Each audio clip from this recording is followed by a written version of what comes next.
Mark நற்செய்தி முதலாம் அதிகாரம். முன்னுரை. திருமுழுக்கு யோவானின் உரை. கடவுளின் மகனாகிய இயேசு கிறிஸ்துவை பற்றிய நற்செய்தியின் தொடக்கம். இதோ என் தூதனை உமக்கு முன் அனுப்புகிறேன், அவர் உமக்கு வழியை ஆயத்தம் செய்வார். பாலை நிலத்தில் குரல் ஒன்று முழங்குகிறது, ஆண்டவருக்காக வழியை ஆயத்தமாக்குங்கள், அவருக்காக பாதையை செம்மையாக்குங்கள் என்று இறைவாக்கினர் ஏசாயாவின் நூலில் எழுதப்பட்டுள்ளது. இதன்படியே திருமுழுக்கு யோவான் பாலை நிலத்துக்கு வந்து பாவ மன்னிப்பு அடைய மனம் மாறி திருமுழுக்கு பெறுங்கள் என்று பறைசாற்றி வந்தார்.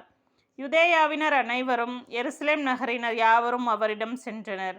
தங்கள் பாவங்களை அறிக்கையிட்டு யோர்தான் ஆற்றில் அவரிடம் திருமுழுக்கு பெற்று வந்தனர். யோவான் ஒட்டக முடியை ஆடையாக அணிந்திருந்தார், தோல் கச்சையை இடையில் கட்டியிருந்தார். வெட்டுக்கிளியும் காட்டுத்தேனும் உண்டு வந்தார். அவர் தொடர்ந்து, என்னை விட வலிமை மிக்க ஒருவர் எனக்கு பின் வருகிறார், குனிந்து அவருடைய மிதியடிவாரை அவிழ்க்கக்கூட எனக்கு தகுதி இல்லை. நான் உங்களுக்கு தண்ணீரால் திருமுழுக்கு கொடுத்தேன், அவரோ உங்களுக்கு தூய ஆவியால் திருமுழுக்கு கொடுப்பார் என பறைசாற்றினார்.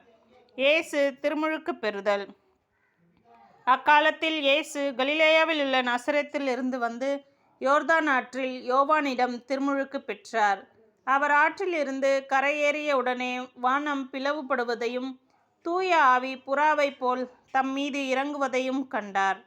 அப்பொழுது, என் அன்பார்ந்த மகன் நீயே, உன் பொருட்டு நான் பூரிப்படைகிறேன் என்று வானத்திலிருந்து ஒரு குரல் ஒலித்தது. இயேசு சோதிக்கப்படுதல். உடனே தூய ஆவியால் அவர் பாலை நிலத்துக்கு அனுப்பி வைக்கப்பட்டார். பாலை நிலத்தில் அவர் 40 நாள் இருந்தார். அப்பொழுது சாத்தானால் சோதிக்கப்பட்டார். அங்கு காட்டு விலங்குகள் இடையே இருந்தார். வானதூதர் அவருக்கு பணிவிடை செய்தனர். இயேசுவே மெசியா. இயேசுவும் மக்கள் கூட்டமும்.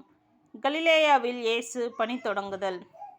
யோவான் கைது செய்யப்பட்ட பின் கடவுளின் நற்செய்தியை பறைசாற்றிக் கொண்டே இயேசு கலிலேயாவிற்கு வந்தார். காலம் நிறைவேறிவிட்டது, இறையாட்சி நெருங்கி வந்துவிட்டது, மனம் மாறி நற்செய்தியை நம்புங்கள் என்று அவர் கூறினார். முதல் சீடர்களை அழைத்தல். அவர் கலிலேய கடலோரமாய் சென்றபோது சீமோனையும் அவர் சகோதரரான அந்திரேயாவையும் கண்டார். மீனவர்களான அவர்கள் கடலில் வலை வீசி கொண்டிருந்தார்கள். இயேசு அவர்களை பார்த்து, என் பின்னே வாருங்கள், நான் உங்களை மனிதரை பிடிப்பவர் ஆக்குவேன் என்றார். உடனே அவர்கள் வலைகளை விட்டுவிட்டு அவரை பின்பற்றினார்கள். பின்னர் சற்று அப்பால் சென்றபோது செபதேயுவின் மகன் யாக்கோபையும் அவர் சகோதரரான யோவானையும் இயேசு கண்டார்.